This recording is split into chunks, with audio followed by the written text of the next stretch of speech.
going to talk to you, whilst everyone's like getting a bit, ugh, it is tough, isn't it, at this time of the day? I'm normally napping now, so I might be like half asleep too. But I'm going to talk to you about the different editors that are available for you to hire.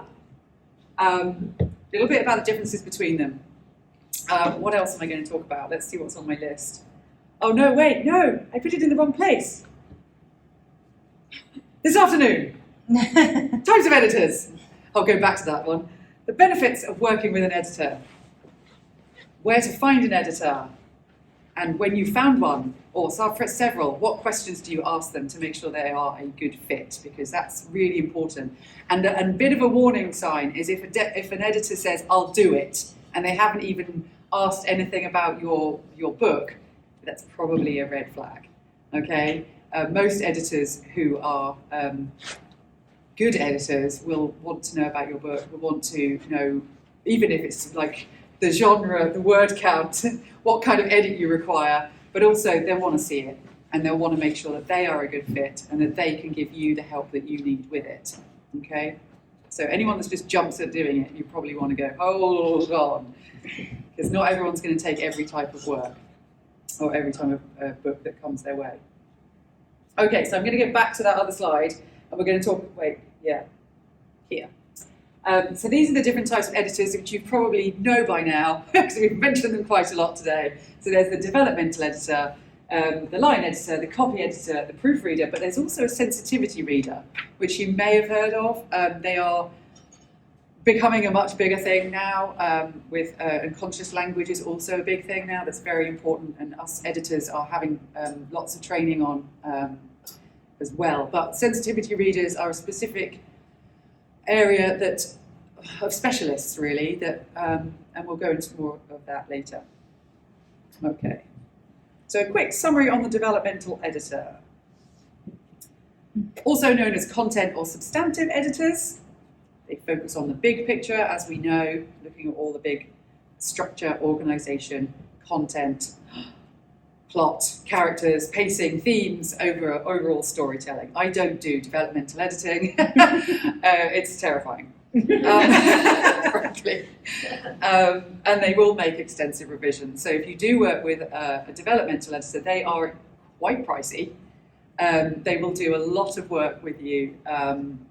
However, if you cannot afford or you don't want to have them do all the work on your book and you want to have more control, or if you've got, the price is too high, but you want to get some kind of feedback on your book, a lot of developmental editors, if you go to their websites, they will offer a cheaper option, and that is a manuscript evaluation. So what they'll do is they'll read your manuscript and they will give you an editorial report and point out what needs work, where do you need improvement, what needs help, and then you can take that and work on it yourself. And then go back and perhaps have another one if you wanted to or whatever. But you can certainly, it will give you an indication of where you need to go if you don't have Pro Writing Aid. I'm going to say Pro Writing Aid looks pretty good. I mean, that looks cheaper, but so if you wanted to do a human version, then you could do that. And that's usually, it depends on the experience and knowledge and all of that of the editor themselves, but you can probably get one for around $250 to $300. So it's a lot cheaper than the developmental editor, which would be in the thousands. Okay, line editor. So now I'm giving kind of like definitions of these editors, but there isn't really anyone that just does line editing, and they would never say, I'm a line editor. It's always, line editor is usually clumped in with developmental or with copy editing. However, the line editor focuses on the sentence level, so they're looking at the clarity of it, the coherence, the style, it needs to be compelling and concise, and it needs to flow well. And they will address issues with grammar and syntax. So there is overlap, like I say, with copy editing. And so a lot of copy editors, especially with indie authors, I think I'll say this again later, but with when you're working with indie authors, copy editors will do some line editing too. So if you're talking to a copy editor, yet you think you need some line editing, you can ask them if that's a service they provide when you're booking them. It's all about communicating.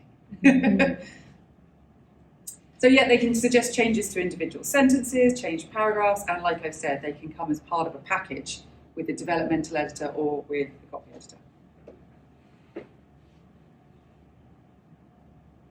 Any questions so far? We all good, right? Yes? Where in the process of writing a book would you look for a developmental editor? So, any point, really. Hold on, let me just get some water. Yeah. So, it really depends. It could be, it depends, you see. it's so true. There's another t-shirt there. Yes. But yeah, you can enlist an editor at any point in the process. And even if you pick the wrong editor, you could just say, can you look and see if you're the right editor for this stage? Or do I need a developmental editor or a line editor? And then you can ask for someone to check that for you. But you could have like a developmental editor work with you from the start if you wanted. But they would ideally like to have some kind of outline and audience in mind. So that you ought to have some kind of idea of where you're going, what it is, and that kind of thing. You could have written the whole book, and then you ask them to look at it and help you pick out bits that need work. If you're starting from scratch, you could also go book coach. That would even be like the sort of first, before the developmental editor, book coach. But yeah, I haven't gone that far back. But yeah, because I feel like you've already written your books. Yeah. I zero drafted, and I feel like it'd be really nice to have a developmental editor before I start revising everything. Just Yeah, make you sure can- before I start rewrites. Well, and two, I mean, if you can't afford to do a development, you could do like alpha readers, which are like folks that just get your draft copies. But that's only if you prefer to get a developmental editor. They're really good. They're so helpful. I mean, they're worth their weight in gold. Yeah, they can really help make a story. Just they are amazing. I don't know how they do it. I don't know. Right. Thank you. Yeah, that's no problem. Copy editors. So the aim of a copy editor, as you know, is to produce a clean, error-free manuscript ready for publication. That's the aim. Whether that happens, this is why we have proofreaders. Yeah. But yes, so we're focusing on the technical aspects, whether it's clear and it's correct. And when we say correct, I mean to style conventions, okay? And I'll go talk more about that in a minute. But also looking at making sure it's concise, as long as, again, within the realm of what the author wants. So it's going to differ depending on the author's style. It needs to be coherent. And I've missed out consistent. Oh no, there we are. I've got one. Spelling, consistency of details, grammar, punctuation, word choice, formatting issues we'll look at as well. And all of the things that I mentioned earlier in the self-edit list, we're looking at all of these kind of things. Fact check. So if you put a street name in once and then comes in, so it's just something, I don't know, like Pacific Highway once, and then it comes in Pacific Avenue, we're like, oh, what is this? So, we're making, we will also, if it's a real place, we'll check that it's correct for now or the time that it's supposed to be in. So, okay, so this is the style conventions part of it. Fiction, unless otherwise requested, will usually be done in line with Chicago Manual of Style and Merriam-Webster Dictionary. So at the moment it's CMOS 17th version. Coming, I think it's going to be 18th coming up later in this year. And Merriam-Webster is the 11th what's the word? Version? Edition, yeah, that's it. And that's online. So those are the places that we're going to get, as a copy editor, we get our guidance on spelling from Merriam-Webster's dictionary. And I'll show you the style sheet in a minute. We put all of anything that differs. Well, actually, no, anything we have to look up, we put it on a style sheet, okay, in the word list. And then we make sure that that style is used consistently. So, for example, backseat. Is it one word? Or, I mean, yeah, is it one word, backseat, or is it backseat? I always have to look that one up. And so, you know, I've looked it up and then I'll put it on the word list so that every time I need to, if I need to check again, it's just on my word list. And then the proofreader will also get to see that too. And so they don't have to look it up and they don't have to change it or anything. It stays as it is. So we make a good list of everything. I think I put here, yeah, we create the style sheet. So I'm going to show you the style sheet. This is a made-up one. It's kind of to do. I'm just going to show it, pass it around because, well, it's not like anything that you need to keep. So it is everybody's style sheet. Everybody who does it is a copy editor. They make their own style sheet, so everyone's is different. But if you work with a good copy editor, you should get a decent style sheet that's something along these lines. It could be more or less comprehensive. And we've got like the references that we will have used for the dictionary and the style guide. It's got general style requirements that may or may not differ from the style guide. Could be author's conventions. So author can, if the author wants to, they can override the style guide on anything. So we will put that in the style sheet. It's your book, right? So we're not going to tell you what to do with it. We just want to know what you want to do with it. So if you don't like what we've done, you can change it. And then typography and numbers, how we deal with those. We have a character list and we have information about the characters. And we write this as we go through the book and collect all the information so that we can check for consistency. So if you talk about someone with brown hair at the beginning of the story and that character's changed to blonde hair, unless there's a reason it's changed, you know, we need to pull you up on that. And then there's places, names of people that are not necessarily characters. If you have those in your book, we can put those in. Then we have the word list and a timeline on the book. So that's quite a comprehensive one, but I just made it up here. It's got GPT, the red ball. So the blooming red ball, and that's the author and the book. So yeah. Any questions about that whilst we're passing that around? About copy editors, because that's like kind of what I know. I just love the actual fact that somebody creates a document. I can't wait to see mine. Like, I didn't know that you guys made those. 'Cause, like I said, I do different type of stuff. So. Yeah, and so traditional publishers, we have to do a style sheet, and then that goes back to the production editor, who then sends it on to the proofreader for the next round. And that ensures we've got a consistency. But most copy editors, or good ones, should also do that when they're working with indie authors, because first it shows you a good sort of, it shows some of the work that you've done, not just all the red markings, and it gives you an idea, it gives you something to check and make sure that everything looks how you want it to be. But it's also, if you then want to have it proofread, you can pass it on to your proofreader as well. And I know some people, Manda for one, she also does a report with hers, and that's an extra special thing. Yeah. So, but not all copy editors do that. You don't need to, but she's special. She's special, yeah. Yeah. All right. Any questions on the style sheet or anything? Oh, is it? I still have, I'm writing down the word. That's funny. Do they really change in between versions? Because I think I have the Chicago manual from when I graduated, but like 2017, so would it be really different from the Chicago? Do you know what version it was? Is it 16th maybe? I don't know. I have to find it and look at it. Because I also have the MLA one.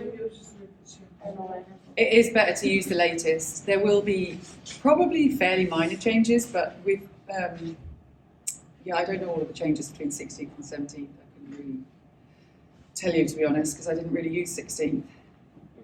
Yeah, I'm not sure. I would always try and use the latest, though. Yeah, unless you can find information on. I mean, the 17th is behind a paywall. So you're going to find it difficult to get information about the 17th unless you pay for it. Yeah. All right. So we'll move on to the proofreader. Oh no, wait! I wanted to show you this actually. Yeah, I've forgotten. So going back to the I'm sorry about this, but the red ball. I wanted to show you the difference between like what a copy editor's work looks like compared to a proofreader. So I'll show you that in the proofreader's version in a minute, although it's not super clear how different it is. But anyway, so when you get your work back from a copy editor, you're going to get comments. This is a Word document, and you're going to get comments at the side with corrections on the text. Okay, this is track changes. Some of you may be familiar with, and this is what I'm trying to show really is that we don't just cross out stuff and say you can't write this or this is, you know, we're not horrible, we're not scary. We actually we're on your side, and we're trying to sort of help and make suggestions. But at the end of the day, it's your book, and you know that's really important.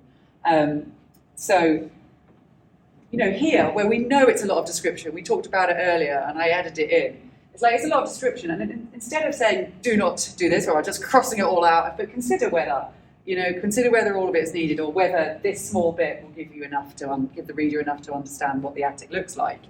Okay, and so that gives you a chance to then consider, do I want that in there or not? If it is more of a like, okay, this one, come on, then I'm going to cross that out, and I'm going to be like, yeah, only one is needed here. Okay. Or you might just explain what it is. This was an unnecessary time nudge. On something like that, I would normally put, let's see, here. Please check you agree with this edit. So even if, make sure that you're happy with the edit. And most, hopefully, copy editors, at least ones that I know through associations, they would try and be kind in their comments. So don't be scared of working with editors. Yeah. We try and explain why we make changes, and then that gives you the opportunity to decide if you want to keep it or not. Okay. Any questions? All right. Let's move on to the proofreader then. So the proofs traditionally are the final layout of the book, and they're often called the galley proofs, or they used to be called the galley proofs. So now they're just PDF, and it's the exact layout of what the book is going to look like when it's printed. So when you're doing a proofread, you're using the PDF form, and you're looking for any errors, typos, just really all of the minor mistakes, possibly missed commas, punctuation, spelling errors, all of that kind of thing. Formatting issues as well, something they look for. And in traditional publishing, you will compare the Word document with the PDF. So I sit there, and that's why when I was talking about earlier, I listened to the Word version whilst I'm reading the PDF. And then it's really good for picking out any strange words like misspelling. There was one in the book I did last time, was Fulp instead of Philip. I was like, oh yeah, that's brilliant. Because it's just like you hear it, and even if you don't see it, and then you're like, ah. So, it's really helpful to listen to it whilst you're reading it. And then, so then you've got the style sheet as well to check anything and make sure that you're being consistent with the author's choices as well as the style guide. So just a few differences then. Copy editor works with Word. Proofreader works with the proofs on a PDF. And the proofreader does not make content changes because that's really all should have been dealt with. But if they do find something that's like kind of, I think the last one I came up with a sentence that just didn't work. It was just really badly worded. And I said, I was like, I know it's a proofread, but this, you might want to check this because this doesn't really work. So perhaps consider changing this. Oh no, did it stop? Let's see. No, it's still running. It just told me I had a low battery. Oh. I think we'll have enough. You're like, oh man. Yeah. So if there is a problem, they wouldn't cross it out. They would literally just query it and send it back to the editor or the author, and then mention the style sheet again. And this is the PDF version of the last page of the story. Wait, is it? No, no, this is the comparison. So this is the Word version. That's the PDF. Word version.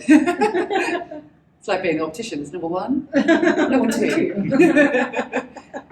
And that's the PDF. And so we can cross bits out and make an insert, but we have to write it in the comment. We can't just take it out and write over it like we can here. Can't do this. Okay, so we're not allowed to act, well, as a proofreader you can't do it. You have to put it inside. Okay. Any questions? All clear? I love being able to see like the behind the scenes kind of. Oh, really? I feel like everyone knows this. I'm like, am I teaching you all to suck eggs? Nobody It's just knows like, oh my this. gosh, really? Yeah, it's like we get to peek behind the curtain of, Wizard of Oz kind of thing. Yeah. I mean, I wish I'd done a better job really on this one because like you can see they're not all the same. This one's replace and insert text on top. That one's just cross out text. Mhm. And we have like underline if you want to make something italics, or we can just highlight it and make a query, which would just be a comment. We call them queries. So there's all different things you can do. So I quite like doing the PDF markups. Yeah, imagine. All right, sensitivity readers. Now, sensitivity readers identify potential issues related to representation, accuracy, and cultural sensitivity. So they're looking for offensive, inaccurate, or harmful content relating to certain groups of people based on factors such as race, ethnicity, gender, sexual orientation, disability, religion, or other marginalised identities. And I wanted to keep all that up there so that I said it right. Because it's important how we say things, and it's important how what editors do. We get a lot of this in recent years, that we as editors affect what people read and what people then think. And so it's really important to editors to really deal with things in a fair and sensitive way.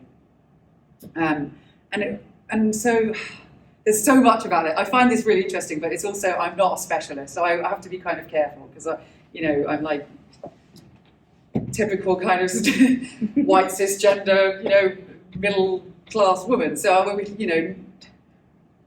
there we go. But so I'm not a specialist, but I do find it really important, and I do do my best to sort of learn how to deal with it in writing and editing, because we want to all be respectful and authentic, inclusive, and that's what the sensitivity readers are there to help us all with. Because we all have, biases, prejudices that we don't even realise are there. And then usually sensitivity readers will be have expertise or experience in those areas. So, I mean, I can't say I do. So it's really important when you're an author that you do get feedback. If you're, like I was saying to you about the women's perspective, it's just a good idea to get feedback if you don't have knowledge. So just if you're independent author and you're not going to go through the traditional route, then this is, you can enlist any of the editors at any point of the process, okay? But it is a good idea to try and get the editor that you think you need and go to them. And then if they assess your document, your manuscript, they can tell you if they're the right person or not. But you want to make sure you're determining what your needs are first to help you decide where to go. So do you need help with developmental? And with all the information you've had today, I'm sure you're pretty good at knowing what it is that you need now or what stage you're at. Find out if they offer any kind of packages, because mixing the line editing with a developmental editor or with a copy editor. For indie authors, I'm more likely to line edit. For a publisher, I'm not allowed to line edit as a copy editor. So it's very strict. But indie authors often need a bit more line editing, and they'll probably also get more of a cleaner, not necessarily cleaner, but it's like copy editors will try and help indie authors reduce costs, so that if you get it as clean as possible, you might not need to go full proofreader on, just have it formatted and you'll be done. Okay, so I gave those examples. Oh, and I said that. But always do as much as you can by yourself, because then you'll keep your prices down. Any questions before I move on? Are there any books or courses you might recommend for someone who really needs to learn the basics of what to look for when copy editing or line editing? I can recommend a very good book that I use. It's Amy J. Schneider. It's all about copy editing, and it teaches you all you need to know about how to copy edit. What was it called? Copy editing. The handbook. It's the Chicago's Guide to Copy Editing, I think. It's the Chicago one anyway, and it's yellow. Amy J. Schneider. Amy J. Schneider. Yeah. Yes. Yeah, go on, Leslie. Sorry. Do you recommend having, would you have more than one sensitivity reader if there were? Yes. Okay, yeah. That's what I thought. You'd have to if you want people with different experiences. Unless they're sort of cover a couple of bases, then yes. Yeah. It's Val. It is Val, isn't it? Yeah. I can't read your thing. Sorry. Yeah. So I guess my question is, I was under the impression that when you write something and you edit it, then you go to an agent, or should you do all these, or should you go to an editor first, or to an agent? So I thought the agent would get the edits done. Personally. They will actually. An agent will, and a publisher will do all of this for you because that's what they do. When you get taken on by a traditional publisher, which is often through an agent anyway, you will have a lot done for you. They will probably change your book developmentally with you. And then it goes to a copy editor like me and a proofreader like me. And agents will sometimes help with that too. However, they're less likely to pick up your book in the first place if there's mistakes in the first paragraph, or if they flick through and they find that you haven't really bothered to sort of make sure it's clean before it gets to them. So, because they'll be put off. You don't want to give them any reason to shut the book and put it away, because that's what they will easily do. So the cleaner it is, the tidier it is, the more finished it is before it goes to any of those, the better. Yeah. Is that all right? Is that clear? Yeah. Yeah. Any other questions? No? All right, I shall move on. Okay, so I'm going to talk a little bit about the benefits of working with an editor. I have cut this list a bit shorter, but there are lots of benefits, as you may have noticed as we go through. But I'm just going to pick out the ones that I think are the bigger benefits. So, you get objective feedback. Your sister, your brother, your mum or your dad might not, or your friend might not give you objective feedback. But editors, they will.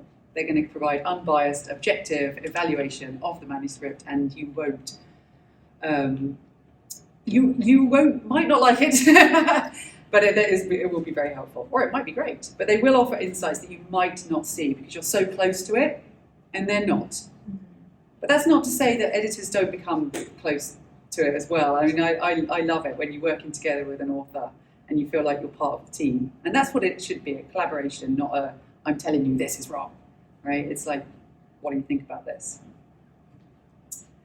And yes, so they'll help identify any weaknesses in the writing as well. So working with an editor will enhance your marketability. If it's well edited, like we were saying, it's a lot more likely to be accepted by the agents or publishers in the first place, and it stands a better chance of attracting readers. If you're self-publishing, it's obviously a very good idea, though I have seen books that have been and I've seen books that have been self-published, and they looked like so good, and I'm like, oh, I really want to read this, and then I start reading it, I'm like, yeah, they have some really good points. And there's not one spelling mistake. They've obviously run it through a spell checker and a grammar checker. That's all great. But the waffle, the repetition, the vocal tics, or the written, I don't know what you call them, author's tics. Yeah. There's so many things in there that you're just like, oh, why didn't you send it to an editor? So it would have been so much better. I wish I could help you, kind of thing. So if you work with an editor, you will learn quite a lot as well, which will also help to improve your writing and your craft for future projects. I was listening to an author being interviewed on a podcast the other day, and she said she worked with a publisher. No, she started off self-publishing, and then she did 14 books with a publisher, one editor, same editor for 14 books. That's the acquisitions editor. That's different, but they're in charge of the whole project. And then she went back to self-publishing, and she said she's so glad that she did all that time with the editor because she learned so much. But now she's back self-publishing. She's more in control of her book, but she feels much more confident doing it now than what she did at the start. So,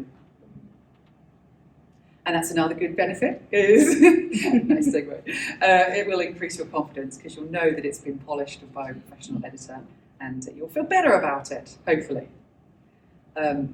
And of course, this helps with your presentation as well. And editors can sometimes help with your letters as well. You know, if you're going to a traditional publisher, you have to do a query letter. So there's a lot of editors out there that can help with that. So that can help you get in, hopefully. And this is good too. We have a network. That's how we met. To the network. That is. Yeah. We were so excited too. I'm like, hold on, are you from Tallahassee? Yeah. I'm like, yes. And this was an online conference. Yeah. For an association I'm going to mention in a minute. It's ACES, isn't it? And we there's just everyone from all over the world there, and there was like, I hi. know. I was so excited. So that was really cool. But it's not only going to give good sort of networking opportunities. I can't guarantee it will get you into a publisher or anything like that, but you can find out other service providers. So if you need a proofreader, you're working with me as a copy editor, I need a proofreader. Okay, I can find you one of those. A good one, you know? Yeah. A nice one. I know that they're going to do a good job. A book designer as well, something like that, and a sensitivity reader. So, any questions about any of that whilst I have a slug of water? No? I shall carry on then. So where can you find us? Where do we hide out? In our homes. Yeah. Yes, this is true. Behind We computers. do.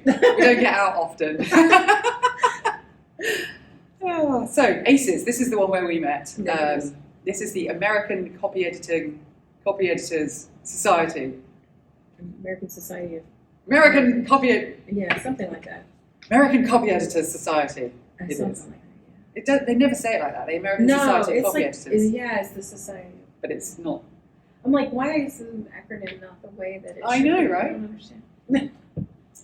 And these are all copy editors, but then there are a lot of they're not necessarily freelance, so they could be working for the New York Times or something. Loads of real varied jobs of copy editors. It's a very wide range. Yeah.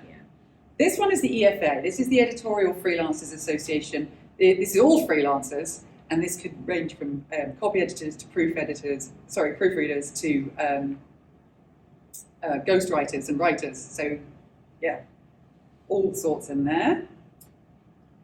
This is the CIEP, which is the Chartered Institute of Editors and Proofreaders, and this is UK based. The good thing about this one is that they have different levels, and you have to have proven number of hours worked, you have to have references, and you have to have, what's the other thing? Hours worked, references, and something else. Pardon? A degree, maybe? No, it's all based on your experience. Training. You have to have done a certain amount of training, which is considered to be good enough for the CIEP. So it has to be something that they approve of. You start as an entry level, and it's intermediate, professional, and then advanced professional. And only the advanced and professional are in their directory, which is quite good. There aren't any you're kind getting good people when you go in there. Yeah, you're going to know that they've had a certain amount of training and a certain amount of hours work or experience and all of that. So that's kind of nice to know. And they've also have a code of ethics, which they have to work to, which has things to do with professionalism, service, integrity, and all that kind of stuff. I'm a member. I'm a professional member. PEN is a professional editors network. This is a nice association. These all have directories where you can find editors. And the Publishing Professionals Network, also a nice one, much smaller, might be easier to find someone that you well, I don't know, is it better to have a bigger one or better to have a smaller one? I guess a bigger one's a bigger pool. Yeah. And then this, I haven't joined this one yet, but this is, which you mentioned earlier, so you might know of this one, I think it's the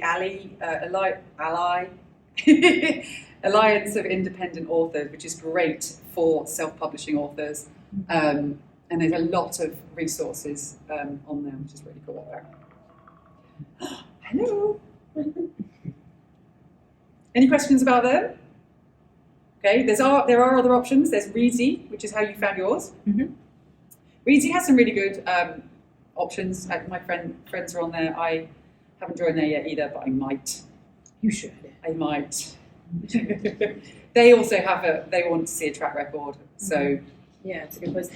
They have like book design, like formatters, and they have cover artists on here.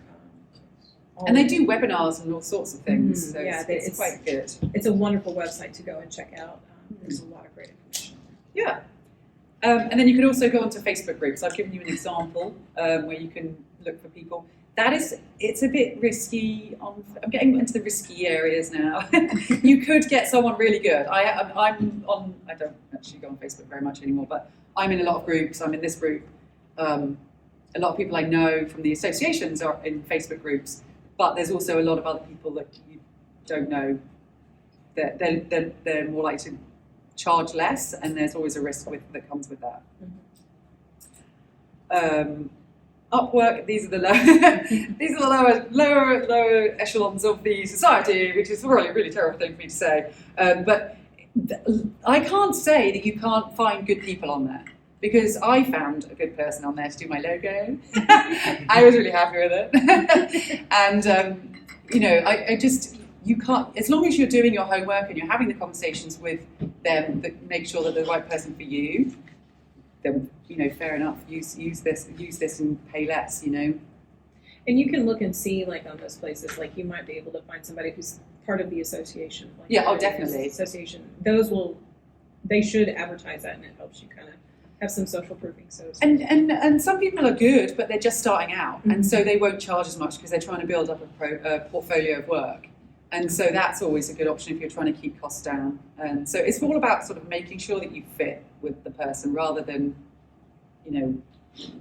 what platform they're on. Okay. Right. I have a list of questions to ask the editors. I'm gonna give those to you in the package because there's quite a lot.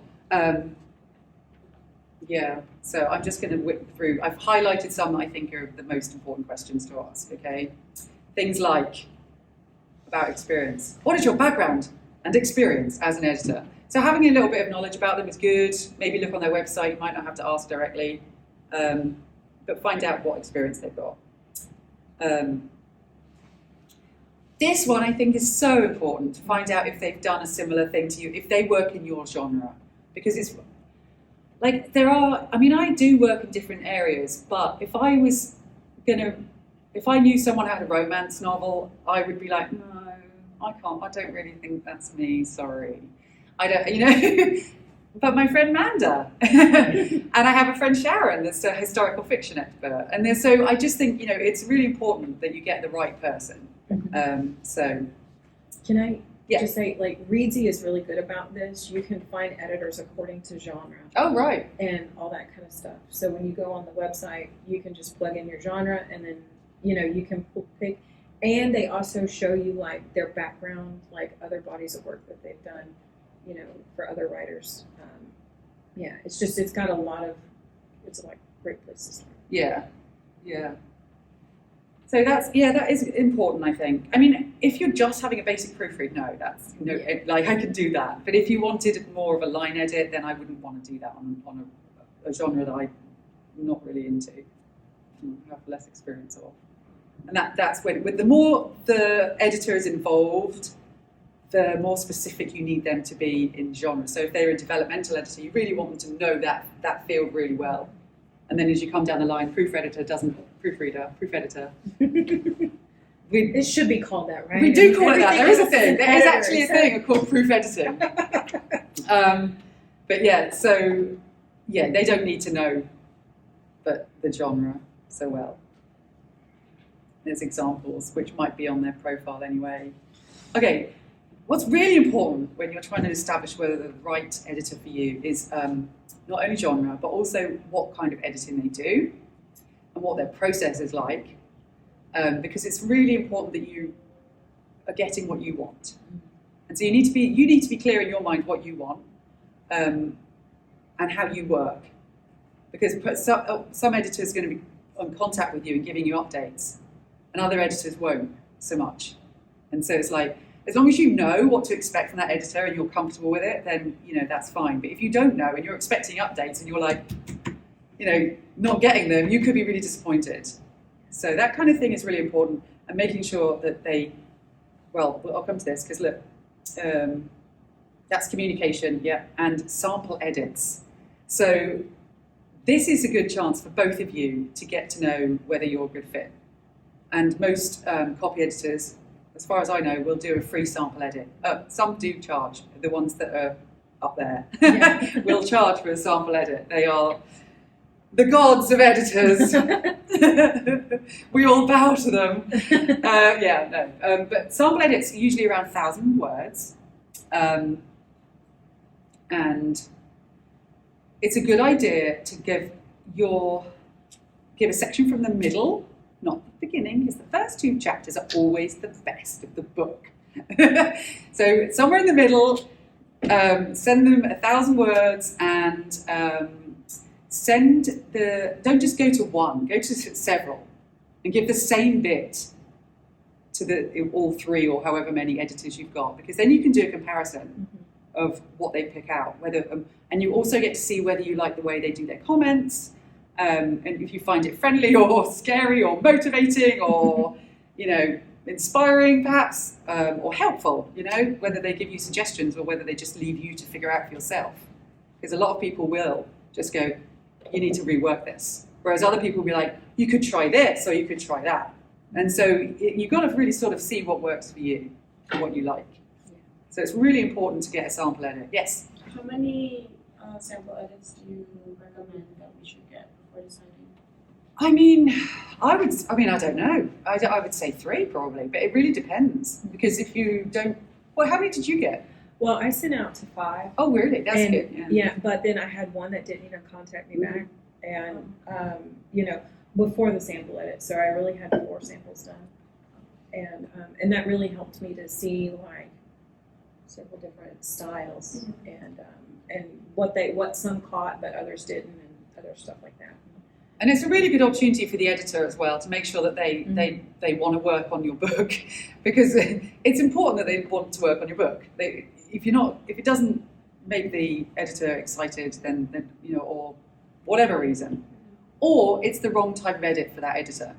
It might be they'll come back to you and say, actually, you need more of developmental edit. I can recommend so and so, or go back to the Readsy and find someone else. So that's where you really kind of find out if you're a good fit. Yes, Leslie? Yeah, you kind of touched on it, but would you ask for samples from different types of editors, like at different stages of editing? Would you ask for a sample from a developmental editor or a copy editor? Or Copy editors do samples. Developmental editing is really difficult to do a sample. it didn't sound like it would be Yeah. that made sense. Yeah, I mean, you might find that they can do something or give you some indication, but it's going to be more difficult because it's a different style completely. I mean, developmental editors won't really write on your actual manuscript. They're more like to just do a report. And so it's very different to what a copy editor will do when they're writing on the actual manuscript. So it's harder for a developmental. A proofreader could do a sample, definitely. Yeah. Also, line editor if you had a separate one, but yeah.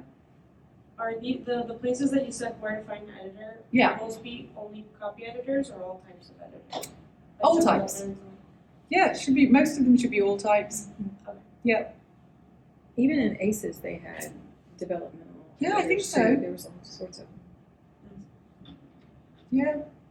Yeah, even though it's Copy Editor Society, I think there are all sorts in there. Though you might want to try EFA if you were going to go that route. And they have job boards as well, so you could either go into the directory and find someone, or you can put your work on a job board and like you actually say, I'm looking for, and then you'll get like 3,000 emails that you have to go through within 5 minutes because everyone wants the work. Yeah. Okay. Nice to be one. It is. Yeah. You're like, oh yes, thank you. Love the attention. Yeah. So another important question, I think, anyway, is your availability of the editor. How soon can you do this? Because you got to have a timeline that fits, right? You know when you want to do your book by, but can the editor do that? And you might find their books up for months or Yes. not. I contacted one, and she was, and this was in October of 2023, and she was not going to be available until September or October of 2024. Wow. Yeah. Some were really good. Yeah. Some were really booked up. Yeah, I was so devastated. I was so devastated. Who was that? Do you remember the name? Oh, Janine something. No, I don't Yeah, know. but she also helped with marketing stuff too. You should have booked her for your next book. I know, Yeah. but then I would have to like make sure that yeah, I was like, ooh. Book her for So like in a year and a half. yeah, so once I have a new project, I would know. But I got to get through this one first. Actually, that's a good point. Going back to Yeah. work processes, it's really important that you know exactly how they work in terms of, if it's a copy editor anyway, in terms of them looking at it, giving it back to you to do your bit, and then giving it back to them to complete, because you've got to have this little go back and forth conversation. And so, how long is that going to be? Like, do they have to schedule in for the second bit? Do you have to do it in a certain time frame? Some editors will be like, you take your time. Come back to me when it's done, I'll just fit it in. Others will be like, right, I'm going to schedule in 2 months and you're going to have it done. So, it's, so that's a good question to ask as well. How long do you estimate it'll take to edit my script? Don't ask that, my manuscript. I mean, how long's a piece of string? I mean, you just don't know until you get started. I mean, you get an idea, but it's probably not going to help. It's not an important question. Most people will take about a month, if that helps, on a book. How do you handle feedback and revision? Oh, that's what I was talking about in the editing process. So, costs. Yeah. I think it's important to find out how they charge. Everyone is going to be different. Oh, I'll talk more about costs in a minute, but everyone is different. Yeah. Are there any additional fees? So, when they do the checks, do you pay up front for everything as like a project fee, or do you pay, by the hour for the editing, or do you just pay for the whole thing, the editing part, and then the second part, do you pay hourly for that or separately? So find out how they do it, because everyone has their different ways of doing it. Will it be confidential and secure? I guess you might want to ask now, will you use any AI? A lot of people now, there's a lot of pushback on AI among editors at the moment. Generative AI, yes. But even, there's a lot of pushback. And so a lot of editors are putting on their website, I do not use any kind of AI in my editing, and I refuse to edit anything that's been written by AI. So a lot of people do that. Or variations of. So you might want to check all that kind of thing. More questions, I'll give you in a list later. Code of Ethics, CIUP has one. I'm not sure about this. Professionalism. Follow-up. What support or assistance do you offer? And like Ashley was just saying, some editors will help indie authors right through to publishing it. There are, some people that know all of it. That, so you don't have to find anyone else. which is kind of nice if that's the route you want to go. Okay. Oh, and that one was just referring to query letters and all that kind of thing. So, you know, some people help with that kind of thing. Costs. This is my, it's difficult to give any indication because editors tend to offer different amounts depending on their knowledge, training, or experience. That's the official line. A higher price is likely to come with less risk, but I can't guarantee that. You don't know. You could, like I said earlier, find someone equally or good, if not better, on Fiverr. So it's all about finding the right person for you. And a good place to, I'm not saying, I don't know why I put best, but it's one of the only places I know that will actually share rates. And that is the EFA website, where on /rates. If you go to that page, they will give you, they don't have like anything, we don't have anything set in the industry to say these are the rates.